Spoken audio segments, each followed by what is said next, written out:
Scott Brown here. In today's exciting episode, we are using timber that you can hardly even buy anymore, at least not new. And my entire house is built out of it.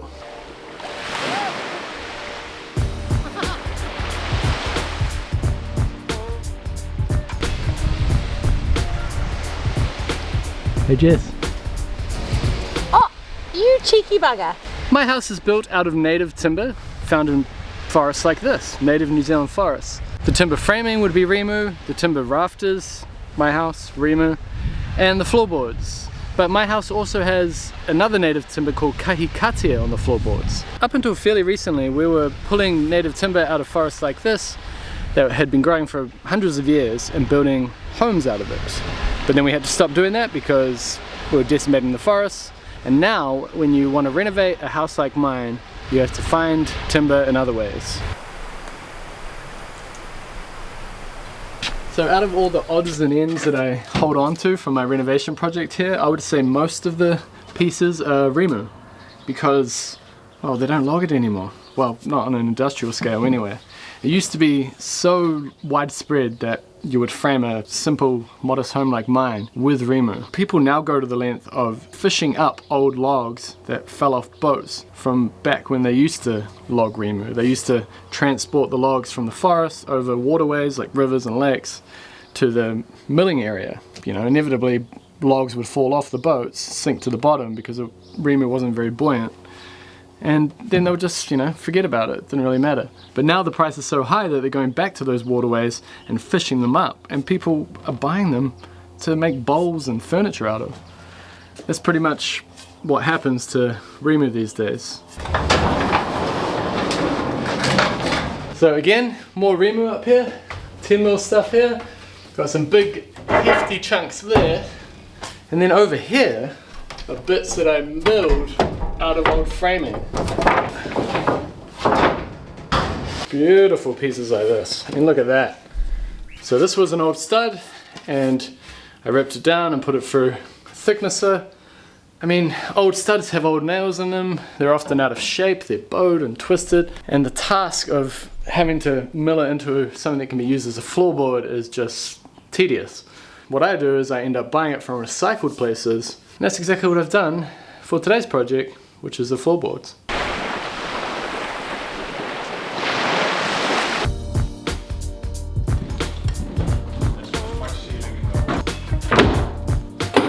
Going all the way to this wind wall, right?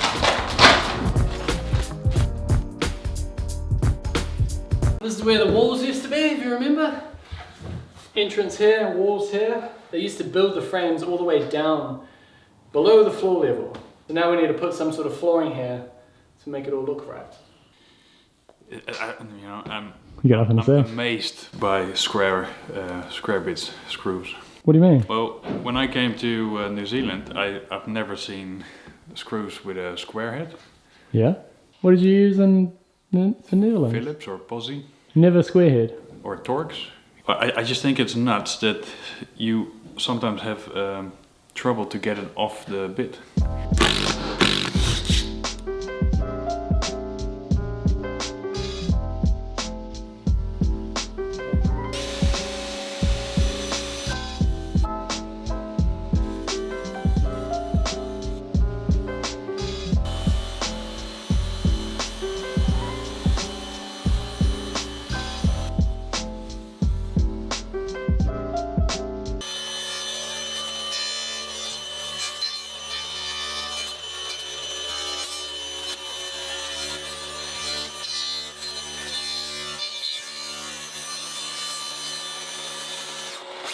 Ooh la la! Sounds like Kraftwerk when you cut the nails.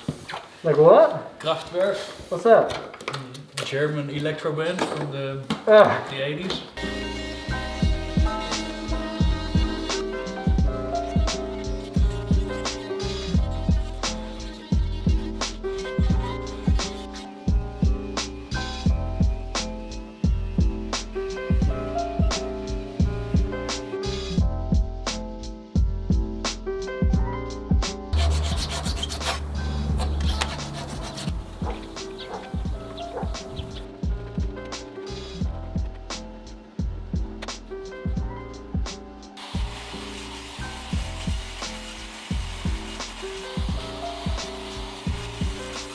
So this old Parliament's the perfect board, it's just a bit too thick. So let's break it down a bit more. Another new tool. I'd like to say that it was a good birthday, but I've actually had this for months. We just haven't got around to using it yet. Now that we're getting into the finishing stuff, that's where this comes into its own. This is the Makita thicknesser. So I've got all this old rimu, recycled stuff, and I'm hoping to make it mint. Do we need to say gifted product? Yeah, I'll pop that up. Probably already has popped up. That's the depth adjustment there. That's on 20 right now. Should we try that?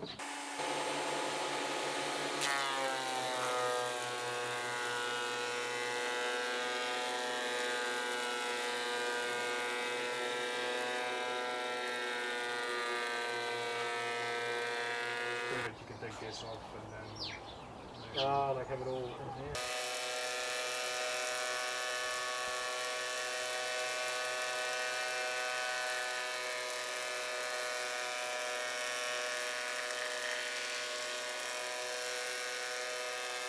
We just adjusted it.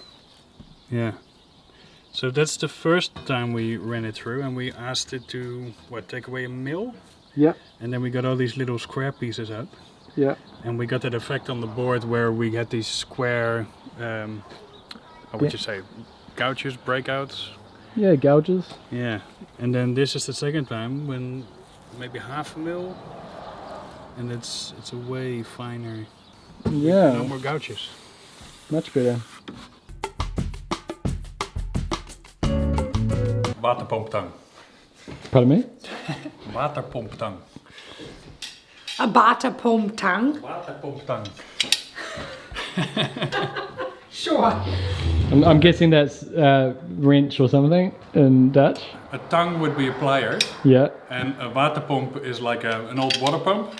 Ah. Oh, waterpomp. Waterpomptang. Waterpomptang. So, macadamia tang. Oh no, there's flax in the net. Oh! Hey! Raymond has been foraging. So this is what you got off like the side of the road, or? Well, Nelson, they planted like fruit trees and nut trees all throughout town. Can I eat it? Yeah. You might drop that in a moment. But Mmm, tasty. has a bit of a coconutty flavor. Right? I was going to Yeah. say it looks like a coconut. You guys should go to Fiji or something. Why? You can get coconut straight from the tree. I've been to Fiji. We need safety goggles, eh? Yeah, I reckon. So one I was kind of looking at is this. They're not the yellow. I've already been told by Ray I'm not allowed to use this. Why? Because He wants to do it. That's my colour. So we've got a mixture of ideas in here. We're thinking of a gold wall, and we're not sure whether to put the gold wall over there or behind me. We don't just want to put a neutral colour everywhere. And we're going to have the timber flooring and perhaps a timber wall. And then the big plants going in front of it. I'm not a big And then maybe a velvet curtain to complement it all. We thought it would be cool to make the curtains like a feature. Right. Hey. Exactly. And the thing is, velvet curtains aren't cheap. So I don't want to go for a velvet curtain and then go for something that, as much as I love navy, that's not really going to stand out. It sort of seems like if you're going to go for something premium, shouldn't you do something that It's a bit interesting. a bit more of a statement piece?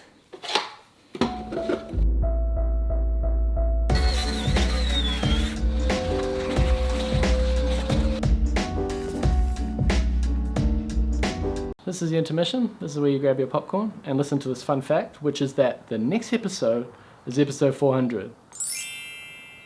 I'll do a sound effect there. Yeah, 400 episodes. I've done this nearly 400 times, which is crazy. So Jess and I were talking and we decided it would be cool to do a Q&A. We haven't done one since we were living in Auckland, for goodness sake. Any questions you have about the channel, about building, about tools, about just general carpentry stuff, let me know. This is also the part where I pay my bills, because this episode is brought to you by Squarespace. Squarespace is a website building platform that will help you stand out and succeed online. Whatever services you happen to be selling, Squarespace is a great place to do it. They have e-commerce tools built in so you can sell products, and they have templates that make it easy for you to get your information up online in a good looking format. They have SEO built in, and you can even get your own custom domain name all within Squarespace. And you don't have to believe me, because you can get a free trial and you can try it out and see if it works for you. And if it does work for you, head over to squarespace.com/Scott Brown Carpentry, and that way you'll save 10% off your first purchase of a website or domain. Thank you to Squarespace. Back to the show. This was Scott's pelmet. Yeah. What, from this window here? Yeah, from this window. So we turn it into a floorboard. It goes, it's basically stepping down in his life. I mean, it's just backwards career for this board. We go from timber to concrete, and the concrete is just a touch higher than the timber framing, so we had to gouge it out. A bit of field stitching here. Oh my god. Were you in the Boy Scouts?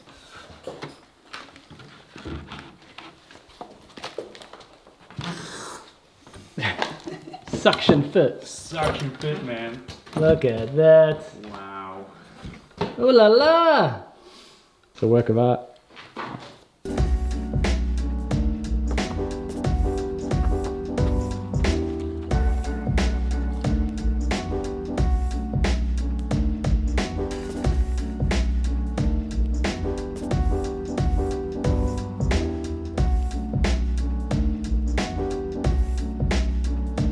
See if it fits.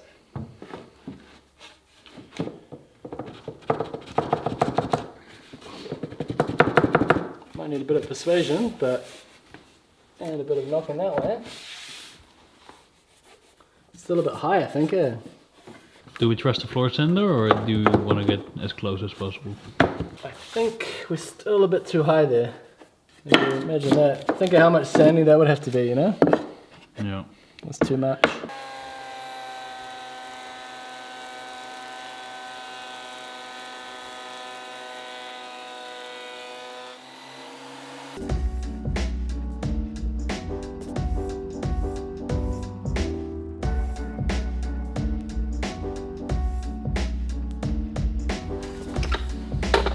So that little bit of floorboard there, I nailed it down and it collapsed.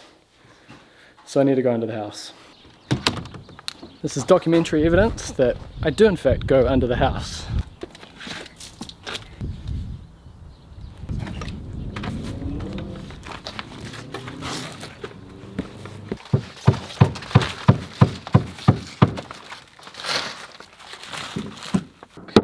That might be part of the problem. The nail missed. Hey Raymond! I think I'm in the right place here. You mean under the floor? Yeah, that is your floor. I'm going to put a wedge in. If you could tell me if it does anything.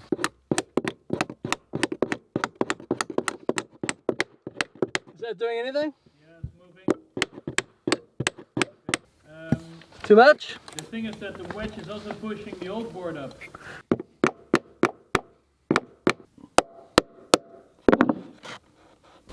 It's fine, man. What's happening? We might have to... Exactly. On that note, Thank you, Ray. bye-bye. See you next week.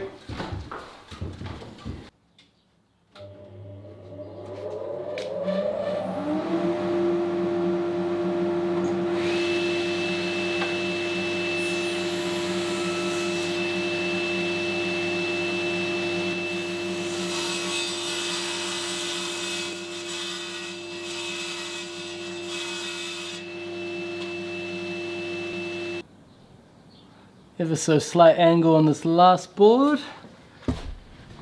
So that angle is necessary because by sheer luck we have spaced it out so the last two boards are full boards. So this is where the tongue and groove makes the job difficult.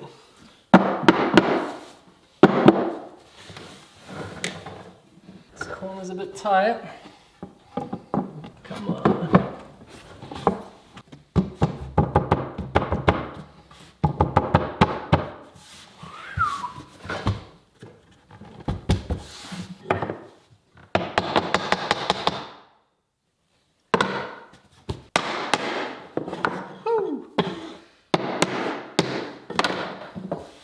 Doesn't get much better than that, does it? Look at that!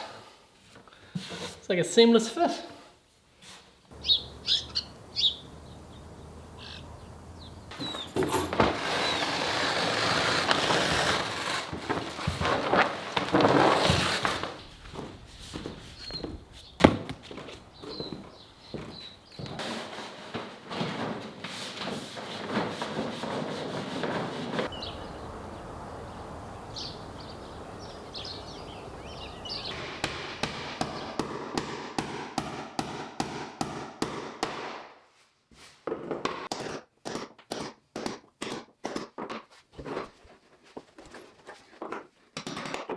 It's very tedious, and so we said gamify it.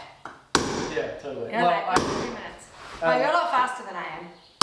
I'm too scared to hit that hard. I'm all for.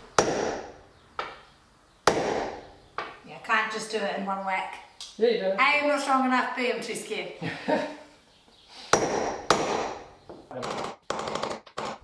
Floor sander will be here in a few days, and take the top coat off everything, and then add some sort of water-based sealer on it to protect the floor. And I think by then you'll sort of see the different timbers working together nicely. Right now it is a real patchwork. Another thing to consider if you're trying to put two different types of timbers together is that they're going to expand and contract in different ways. This rimu that I put down in today's episode was sitting in this room for a week to 2 weeks. So I had a chance to kind of acclimatize. You know, ideally I would have left it in here for a bit longer, but I don't mind imperfections. I don't mind cracks, I don't mind little gaps, and I think the timber needs it to do its thing. So yeah, things are coming along nicely. We've got a kitchen window over here, all glued up, so Ray and I can get on to measuring out the glass and putting the hinges on and all that, and we've got the laundry on the other side.